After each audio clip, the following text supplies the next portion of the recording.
참 예수님.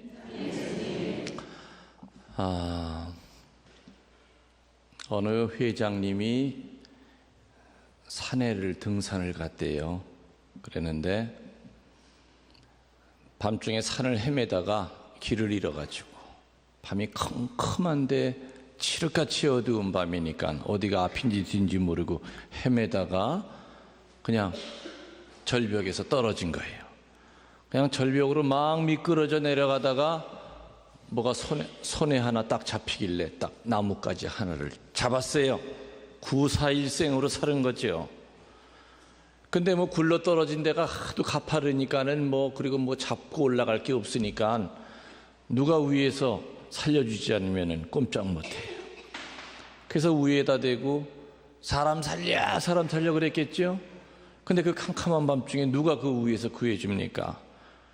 이 회장님은 팔이 점점 힘이 빠져나가고 이대로 떨어져 죽나 보다 하는 참인데 저 위에서 그 밑에 누구 있냐 하는 소리가 들려. 누구세요? 하고 소리 질렀더니 나 하느님이다 그래. 아이고 세상에, 하느님이 회장 살려주시려고 산불 나오셨다가 나를 보셨나 보다 그러면서 회장님이 하느님 저만 살려주시면요 제가 지금 교무금 내고 있는 거 따따블로 내고요 아무튼 본당 신부님 끝내주게 모실게요. 저만 좀 살려주세요. 그러니까는 하느님이 그 소리를 들으시더니 그럼 너 내가 시키는 대로 할래? 그래. 그럼요 지금 목숨이 달려있는데 제가 뭘 못하겠습니까? 하느님이 그 잡고 있는 손 놔라 그랬어요.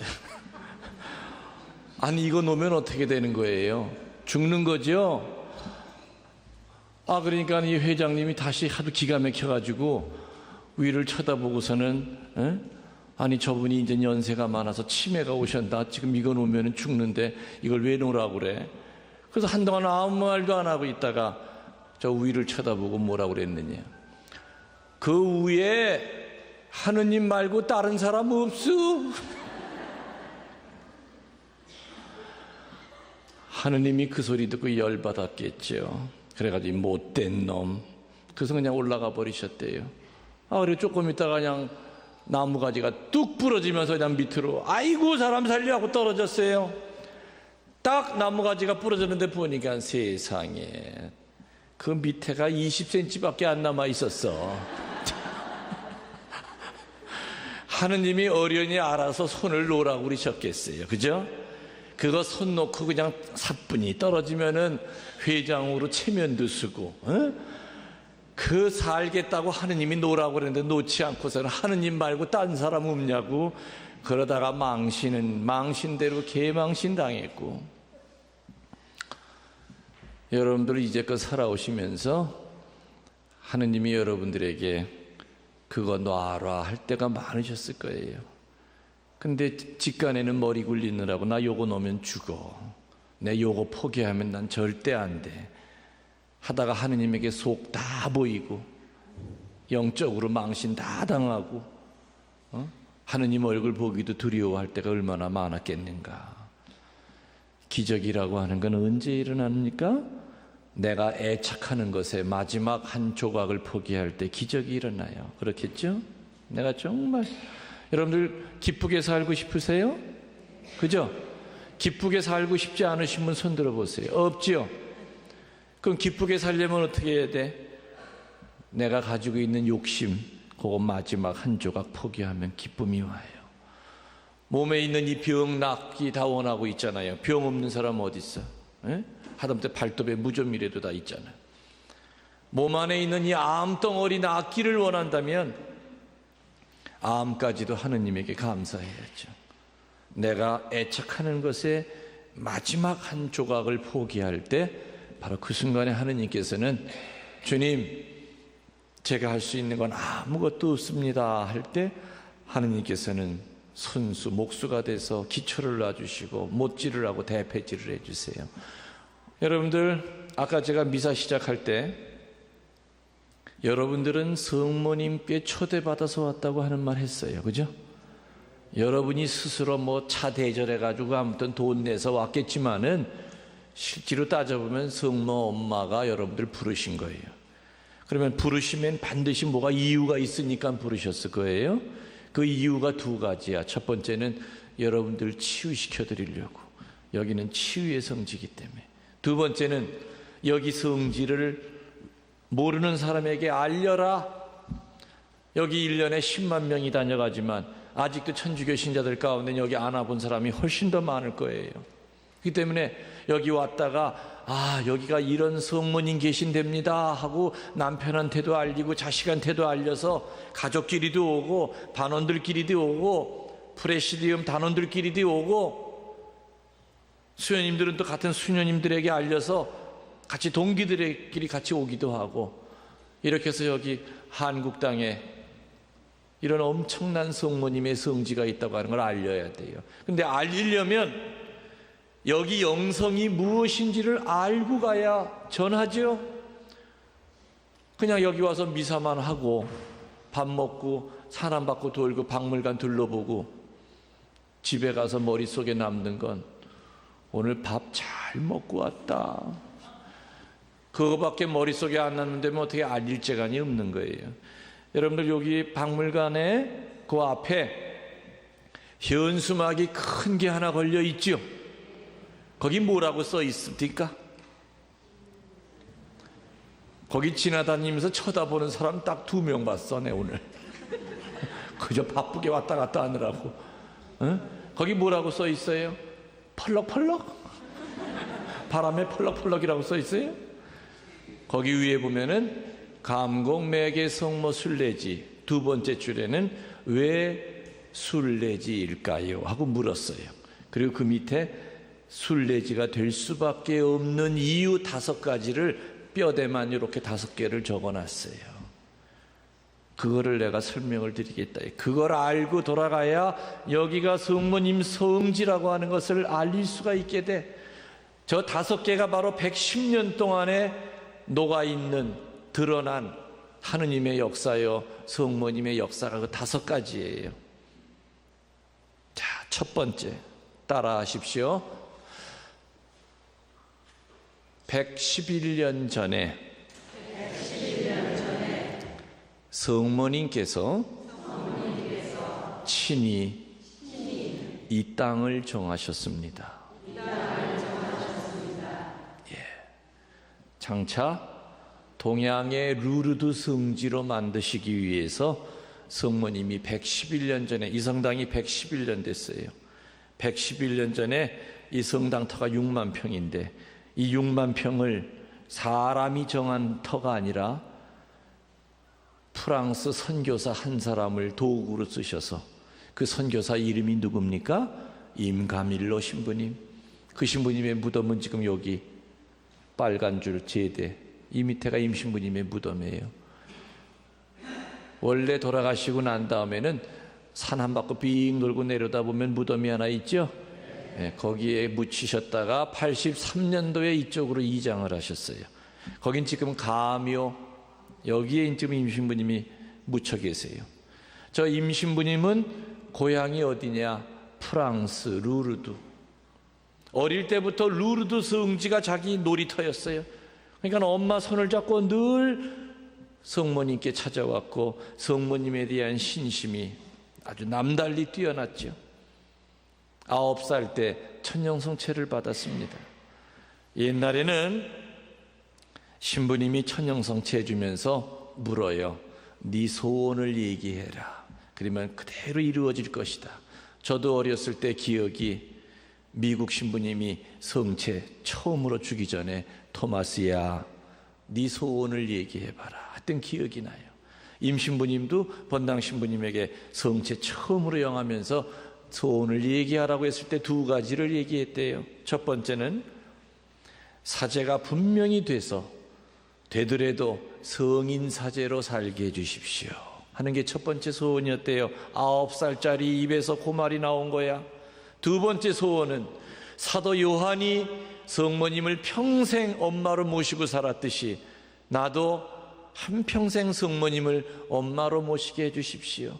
그 9살짜리 코 찔찔 흘리는 아이 입에서 그렇게 신통망통 철구통한 얘기가 나왔지 뭡니까? 저도 9살 때 본당 신부님이 성체를 주기 전에 웅녀라 네 소원을 얘기해라. 저도 임신부님과 같이 종류는 두 가지는 똑같았어요. 내용이 조금 달라서 그렇지. 첫 번째, 저는 뭐를 얘기했느냐? 우리 반에서 싸움 제일 잘하게 해주십시오. 두 번째로는 나중에 크면 대통령이 되게 해주십시오. 임신부님과 저는 이렇게 시작부터가 싹수가 달랐습니다.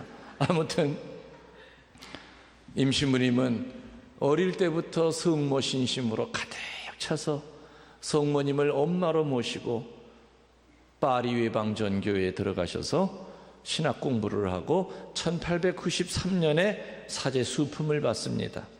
사제 수품을 받고 난 다음에 조선 땅으로 전교가라고 명을 받으세요. 임신부님은 조선 땅으로 나오시기 전에 기도를 부탁하러 어디를 가느냐? 리지에 있는 깔멜 수녀원이 있죠. 깔멜 수녀원의 수녀님들에게 기도 부탁하러 갔어요. 갔는데 그 수녀원에서 아주 어리고 너무너무 그 인형처럼 이쁜 수녀님을 한 번 만난 거야. 그 수녀님이 누구냐? 그 유명한 소아 데레사 성녀였어요. 임신부님보다 4살이 밑이었죠. 그래서 성인끼리는 서로 알아본다는 말이 있지 않습니까? 임신부님은 그 소아 데레사 수녀님에게 예언을 했어요. 수녀님은 장차 이 세상을 빛낼 큰 성녀가 될 겁니다. 그러면서 그 자리에서 영적인 남매 관계가 맺어집니다. 임신부님이 사랑하던 여인이 셋이 있었어요. 첫째 누구? 황신혜? 아니죠. 낳아준 친엄마. 두 번째는 영적인 엄마인 성모 마리아. 세 번째는 영적인 여동생 소아 데레사 성녀. 이렇게 기도를 부탁하고 조선 땅으로 와서 소아 데레사 성녀와 편지를 주고받았기 때문에 소아 데레사 성녀의 기억 속에는 영적 오라버니가 사목하고 계시는 조그만 땅, 한국 땅의 장호원 성당, 옛날엔 이 성당을 장호원 성당이라고 불렀습니다. 장호원 성당을 분명히 기억하고 계셨을 것이다 하고 추정을 합니다. 소아 데레사 성녀가 24살의 어린 나이에 죽고 난 다음에 1925년에 성녀 품에 오르자마자 임신부님은 프랑스에서 저기 보이는 저 소아 데레사 상을 만들어다가 저 자리에다가 저렇게 모셔놓고 틈만 나면 그 밑에 마루에 무릎을 꿇고 기도를 하셨어요. 그래서 임신부님의 사진 중에 남아있는 흑백 사진 가운데 가장 많은 것이 저 소아 데레사 상 밑에서 기도하는 사진이 제일 많지요. 여러분들 박물관에 1층에 들어가셔서 임신부님이 입었던 금제의를 보셨을 겁니다. 금제의 바로 옆에 흑백 사진으로 소아 데레사 상 밑에 기도하는 임신부님의 사진을 봤나 모르겠습니다. 이따가 시간 다시 한번 가서 보십시오. 분명히 무릎 꿇고 있습니다. 임신부님이. 임신부님은 이렇게 소아 데레사 성녀와 온의 관계가 됨으로써 한국교회와 이렇게 인연을 맺게 됩니다. 그래서 프랑스 사제 한 사람을 통해서 한국교회와 이 장호원 성당은 소아 데레사 성녀에게 친밀한 관계를, 다시 말하면 이 장호원 성당은 시초부터 소아 데레사 성녀의 전구, 성모님의 전구에 의해서 만들어진 성당이 바로 여기다, 그 뜻입니다. 알아들으시겠습니까? 혹시 소아 데레사 본명 가지신 분 계십니까? 소아 데레사 두 분, 지금 두 분 어깨에 힘이 팍팍 들어갑니다. 어깨 힘 좀 빼십시오. 임신부님은 소아 데레사 성녀에게 기도를 부탁하고 한국 땅으로 와서 처음부터 여기 본당 신부한 게 아니라 한 몇 개월 정도 여주에 있는 부엉골이라고 박해시대 때 우리 신자들이 숨어 살던 교우촌으로 갑니다. 근데 임신부님이 왔을 때는 1894년은 한불 통상 조약 때문에 종교 자유가 있어요. 그 때문에 뭐 박해가 없던 시절이었죠. 그러니까 구태여 깊은 산속의 본당 터를 잡을 이유가 없었어요. 그래서 사람들의 왕래가 많은 곳에 본당을 잡아야 되겠다 해가지고 말을 타고 성당 터를 찾으러 다니던 중에 저 앞에 강 건너까지 왔어요. 강 건너에서 이쪽 산을 보니까 성모님의 치마폭 같은 산이 하나가 있고 그 산 밑에 대골 같은 집이 있었어요. 뭐 99칸이었다는 말도 있고 109칸이었다는 말도 있지만 정확한 건 모릅니다. 아무튼 대골 같은 집이 있어요. 그래서 저 집과 그 집에 딸려 있는 이 뒷산이 이 임자가 누구냐 하고 수소문을 했더니 그 당시에 나르는 새도 떨어뜨린다고 하는 명성황후, 누굽니까? 민비의 육촌오빠였던 민흥식의 재산이야. 이 산과 그 집터가. 그럼 민흥식이는 어떻게 이렇게 큰 집을 갖게 됐느냐? 이모군란 때 민비가 시아버지한테 쫓겨서 고향인 여주 땅으로 도망을 치다가 여주 땅에는 이미 벌써 포졸들이 지키고 있으니까 육촌 오빠가 살고 있는 이 장호원에 와가지고 지금 현재 매개 중고등학교 운동장 자리에 쓰러져가는 집에다가 민흥식이가 민비를 숨겨줬었어요. 나중에 다시 세도를 잡고 난 다음에 자기를 살려줬던 그 민흥식 육촌 오빠에게 보답을 하기 위해서 지주들 6명을 동원을 해서 100칸이 넘는 어마어마한 집을 지어준 거예요. 그리고 민흥식이는 그때 당시 벼슬이 충주 목사. 그래서 이 산과 이 집을 너무너무 갖고 싶은데 얼마에 팔 건지 한번 수소문을 했더니 지금 돈으로 환산하면은 600억을 내놓으래. 600억. 그러니까 아예 팔 생각이 없다, 그 뜻이었어요. 민흥식이가 돈이 없는 사람이에요. 권력이 없는 사람이에요. 팔 이유가 없죠. 그러니까 사람의 힘으로는 절대로 이 산과 저 집을 살 수가 없었어요. 임신부님은 어릴 때부터 마음속 깊이 있는 성모 신심의 핵심은 뭐냐? 성모님께 전구 청하면 성모님 절대 거절하시지 않는다는 것이 임신부님이 어릴 때부터 갖고 있는 성모 신심의 처음이자 마지막이요 핵심이에요. 임신부님은 한국 땅으로 올 때 그 엄마가, 친엄마가 주머니 속에다가 뭘 넣어줬느냐? 우리 묵주에다 거는 무염시태 기적패 있죠? 그 기적패를 수십 개를 주머니에다가 넣어준 게 있어요. 그래서 임신부님은 밤중에 몰래 그 민흥식의 다물타리마다 돌아다니면서 땅을 파고 그 기적패를 땅에다가 묻었어요. 묻고선 기도했죠. 성모님, 이 산과 이 집 저에게 주세요. 저에게 주시면 저 평생 성모님의 비천한 종이 될 거고요. 그리고 이곳에다 성당 세워서 그 주보를 매개의 어머니로 하겠습니다. 매개라고 하는 말은 장미, 다른 말로 로사리오를 뜻합니다. 매개라고 하는 꽃은 한국 땅에서는 보기가 귀하지만은 중국에는 흔해 빠진 게 매개꽃이에요. 천주교가 중국을 통해서 한국으로 들어오다 보니까 바로 매개신공 하면은 묵주기도가 된 거죠. 그래서 임신부님은 이곳에 성당을 세우면은 매개 성당으로 봉헌하겠습니다. 다시 말하면 로사리오 성당으로 봉헌하겠습니다 하고 약속을 하고 1년 3개월을 기도했는데 1년 3개월 후에 어떤 역사가 이루어지느냐? 을미사변이 일어나요. 그래서 일본 자객들이 민비를 무참하게 칼로 죽입니다. 이러다 보니까 전국에서 의병이 들고 일어났겠죠. 이 장호원에서도 의병이 일어나가지고 의병들과 일본 군대가 싸우는 와중에 저 109칸짜리 집이 불이 탑니다. 그리고 자기 뒤를 돌봐주는 민비가 죽고 나니까 민흥식이가 힘을 못 써요. 역적으로 몰려서 서울로 끌려가면서 자기 식솔들에게 뭐라고 그랬느냐? 양대인에게, 옛날에는 서양 사람들을 양대인이라고 불렀어요. 양대인에게 이 산과 이 집을 그냥 빨리 넘겨줘라 해가지고 서류상 얼마에 판 걸로 돼 있느냐? 199달러.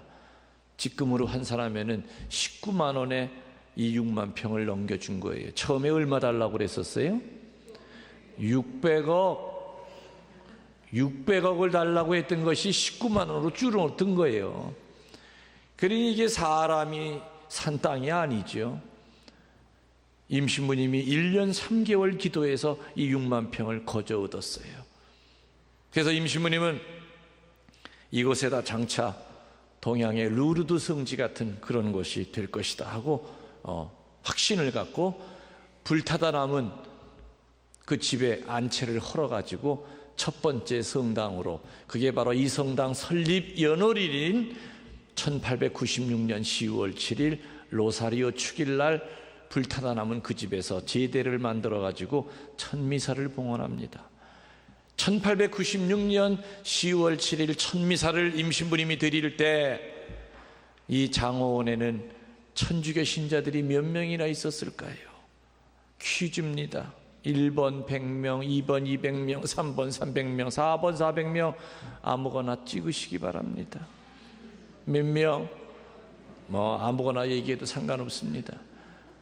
1896년 이곳에 천미사를 드렸을 때 이 장호원 일대에는 무려 천주교 신자들이 단 한 명도 없었습니다. 그래서 천미사 드릴 때 임신부님은 혼자서 별을 쳐다보면서 주님께서 나와 함께 이렇게 미사하셨을 것이다. 아무튼 처음에 성당을 거기서 시작을 했지만은 몇 년 안 가가지고 신자들이 500명으로 늘어납니다. 그래서 그 옆에다가 두 번째 구성당을 짓습니다. 그 성당의 크기는 지금 이 성당의 한 반 정도 돼요. 그 성당을 1902년에 축성을 하는데 그 성당은 불행하게도 미국 신부들이 6.25 지나고 와서 전부 다 아이들 학교 운동장이 더 중요하다 해가지고 전부 다 헐어버렸어요. 그거 할 때 여기 신자들은 참으로 반대가 많았습니다. 그러나 미국 신부들은, 미국 사람들은 원래가 실용주의자들이지요.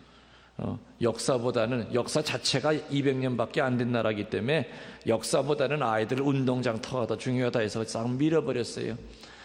그 성당이 지금까지 있다고 그런다면은 정말 우리나라에서 몇 째 안 가는 아주 오래된 성당이 됐을 거예요. 여러분들 아마 박물관 2층에 올라가시면은 옛날 구성당과 이 대성당이 서로 이렇게 종탑이 마주 보이는 사진을 보셨는가 모르겠습니다. 보셨죠? 예, 안 보셨어도 보신 척 하십시오. 그 두 번째 성당에서 1920년까지 미사가 드려집니다. 근데 1920년이 되니까 신자들이 1000명이 넘어가요. 그러니까 그 두 번째 성당에서는 되게 감당이 안 돼. 그래서 이제야말로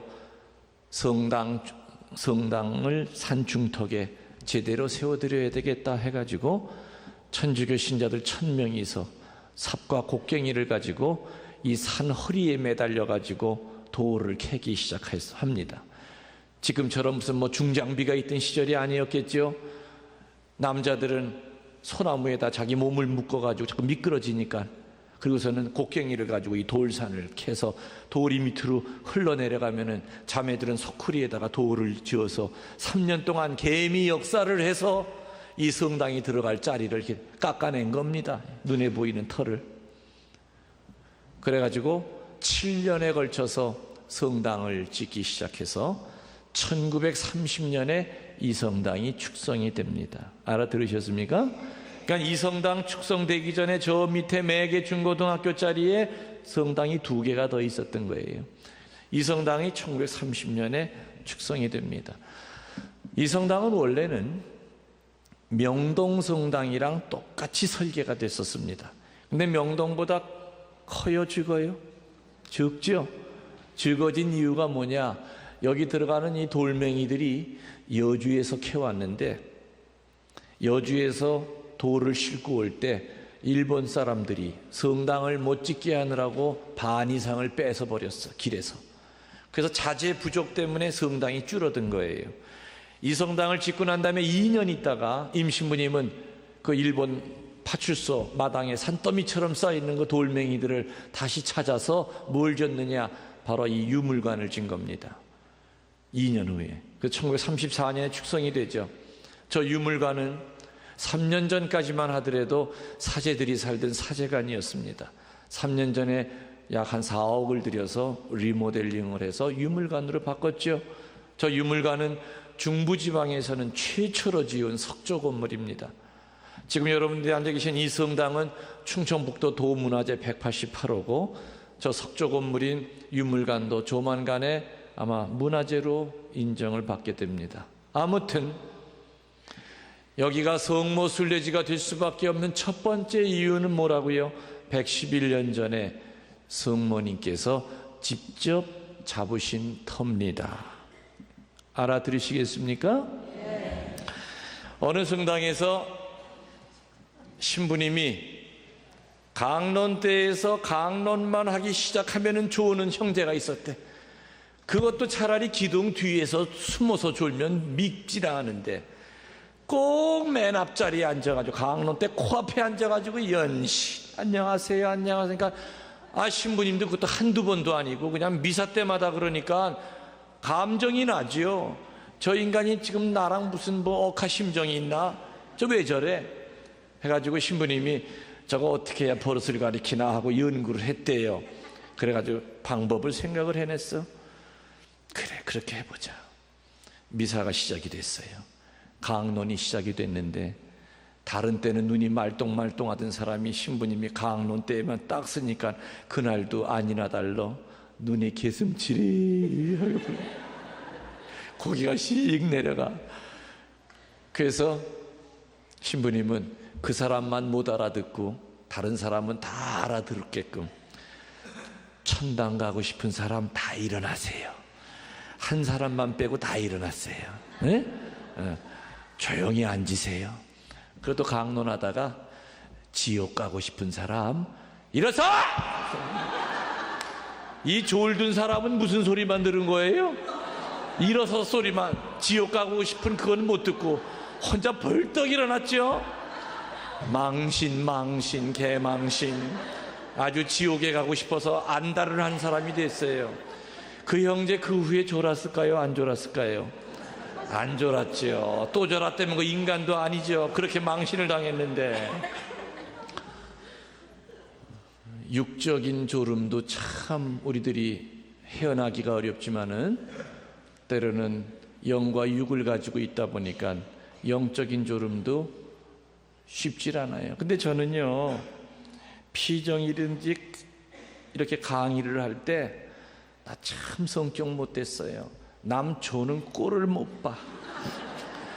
아무튼 쫓아가서 꼬집어서라도 내가 깨우든 일으켜 세워야지 조는 꼴을 못 봐. 나 이거 참 회개해야 될 것 중에 하나인데.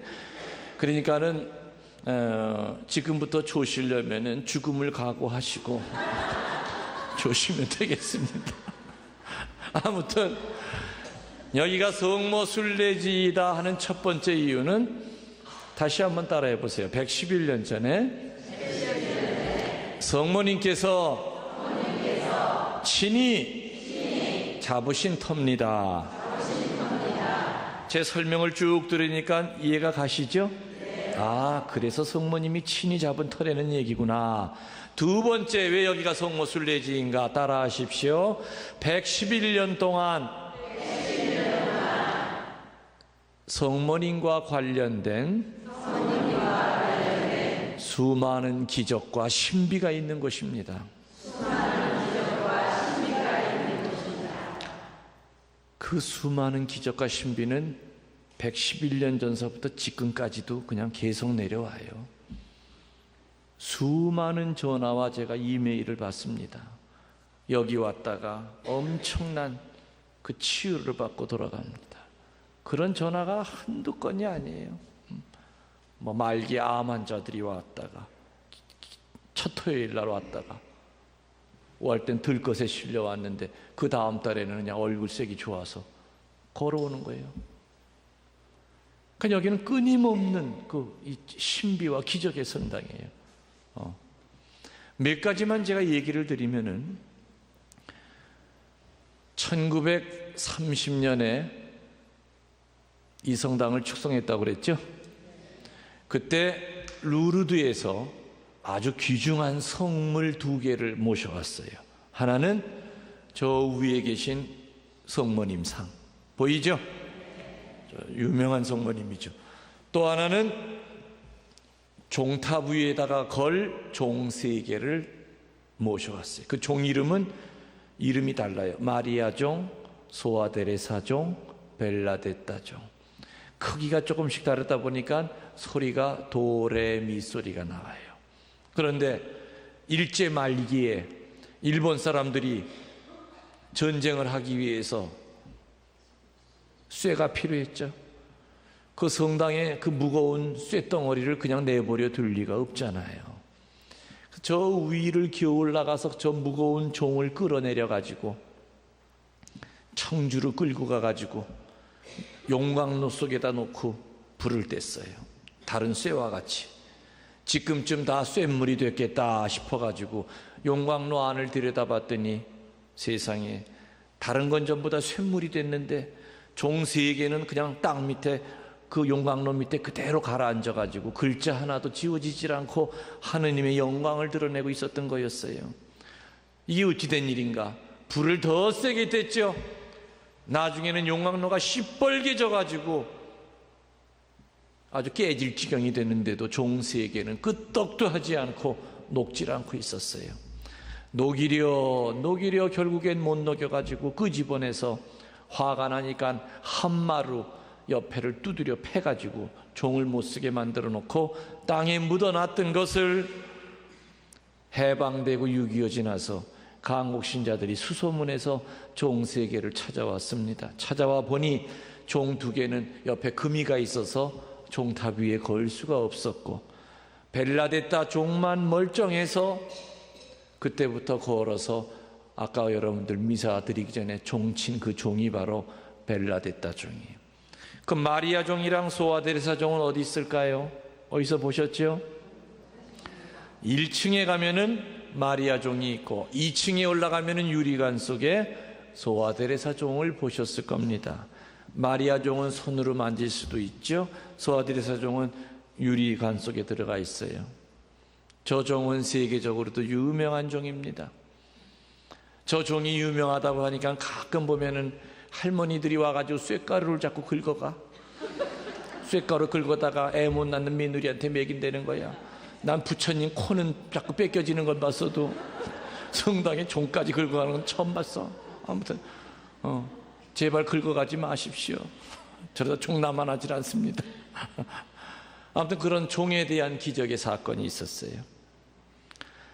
1943년에 해방되기 이태전에 일본 사람들은 이 천주교의 길을 누르기 위해서 임신부님의 허락도 안 받고 성당 산중턱에다가 여기보다 높은 거기가 어딥니까? 성모광장 쭉 올라가다가 보셨죠? 넓은데 바로 거기다가 신사를 지으려고 신사 털을 닦았어요.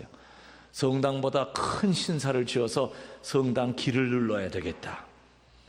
그리고 일본에서 날고 기는 유명한 목수들을 끌고 왔습니다. 큰 대목수들. 그리고 자재를 산더미처럼 싸놨어요. 공사가 시작이 되려고 할 때 임신부님은 말도 안 되잖아요. 이게 이 성당산에 어떻게 일본 귀신집이 들었습니까? 그래서 임신부님의 특기가 뭐지요? 기적패 묻는 거. 일본 순사들 몰래 밤중에 기어 올라가서 그 신사 터에다 땅을 파고 성모님의 기적패를 묻고 기도했어요. 성모엄니, 성모님 사는 산에 어떻게 일본 귀신집이 들었을 수 있단 말입니까? 엄마가 직접 나서셔서 못 하나도 못 받게 하셔야 됩니다. 정말 성모님은 그 기도를 그대로 들어주셔서 해방될 때까지 2년 동안 목수들은 못 하나도 못 박았어요. 날고 기는 그 목수들이 못을 향해서 망치를 내려치면 이 어찌된 일인지 망치가 못을 피해가는 거야. 앞만 내리쳐도 비껴쳐지는 거야. 지 손만 지치는 거예요. 그러니까 목수들이 무서워서 도망을 치죠. 다시 잡아다 놔. 그 다음에는 갑자기 곰이 나타나고 갑자기 호랭이가 나타나가지고 혼비백산에서 도망을 치게 하고 또 잡아다 놓으면은 해가 쨍쨍 나는 마른 하늘인데도 벼락이 때려가지고 산중턱에 있는 바위들이 막 그 밑으로 굴러떨어져서 목수들이 또 다 도망을 치고 아무튼 2년 동안 해방될 때까지 43년부터 45년 2년 동안 임신부님의 부탁대로 일본 목수들은 못 하나도 못 받고 못은 썩어만 가고 철근은 썩어만 가고 2년을 그냥 허송세월 하다가 해방을 맞이했어요. 그래서 일본 사람들은 다 도망을 쳤겠죠. 그때부터 이 감곡성당 뒷산이 세상에 알려지기 시작했어요. 신자 아닌 사람들의 입에서도 감곡성당 뒷산에는 성모 마리아가 살고 계셔서 일본 사람들을 물리쳤다, 이 땅에서 몰아냈다. 그래서 새벽만 되면은 수백 명이 이 산안 밖으로 돌기 위해서 그때부터 지금까지 저 멀리 안성 여주에서도 차를 타고 와서 주차장에다 차 세워놓고 산안 밖으로 돌아요. 신자 아닌 사람들이 성당 뒷산만 한 바퀴 돌면 아픈 것도 낫고 속이 꼭 막혔던 것도 푹 뚫어지고 사느니 헤어지느니 하는 부부들도 올라갈 때는 뚝 떨어져서 올라가는데 돌아 내려올 때 보면은 본드가 돼서 붙어 있어. 얼굴에 여드름이 더덕더덕 나는 아이도, 여드름 때문에 그렇게 고민하던 아이도 산 한 바퀴만 돌고 내려올 때 보면 얼굴이 대페르민 것처럼 깨끗해져. 아무튼 끝내주는 산으로 소문이 나기 시작해서 이 산의 이름이 매개동산, 줄여서 매산이라고 부릅니다. 매산이라고 불렀더니 또 날아다니는 매들이 있지요. 그 매들이 자기네 산인 줄 알고 또 찾아오기 시작했어. 얘네들이 한자를 모르니까 그게 자기네 매인 줄 알아. 그 매가 아닌데. 아무튼 내가 오고 난 다음부터 매들이 와서 새끼를 쳐서 아무튼 가요. 그래서 내가 우리 사무장님한테 여기 그전에도 이렇게 매들이 날라왔습니까? 하니까는 신부님 오시고 난 다음부터 매가 날라온대. 참 이상하죠. 저는 다른 성당에도 가는 데마다 매들이 날라와요. 내가 띠가 매띠도 아닌데 왜 그렇게 날라오는 거야? 해방이 되고 인가밀로 신부님이 1947년 10월 25일 날 세상을 떠나십니다. 이 성당에서만 본당 신부를 무려 51년 동안 하십니다. 51년 동안 본당 신부를 하시다가 47년도 10월 25일 날 세상을 떠나세요. 79세의 일기로. 숨을 거두시면서 했던 마지막 말이 뭐냐? 성모님 저를 구하소서 하는, 한평생 성모님을 사랑했던 그 노사지의 입에서 마지막 나온 말이 성모님 저를 구하소서 하는 말로 이 세상을 끝냅니다. 임신부님이 51년 동안 이 본당에서 사목을 하시면서 교우들에게 제일 많이 했던 말이 뭡니까? 그 유명한 나는 여러분을 만나기 전부터 사랑했습니다. 따라하십시오. 나는 여러분을 만나기 전부터 사랑합니다. 세상에 이 말보다 아름다운 말이 어디 있을까요? 인간과 인간의 만남 가운데서 나는 여러분을 만나기 전부터 사랑했습니다. 임신부님은 1대 본당 신부요, 나는 25대 본당 신부인데 저도 임신부님과 똑같이 여러분에게 그 말을 전합니다. 나도 여러분들을 만나기 전부터 사랑했습니다. 아멘 하셔야죠. 박수도 쳐야죠.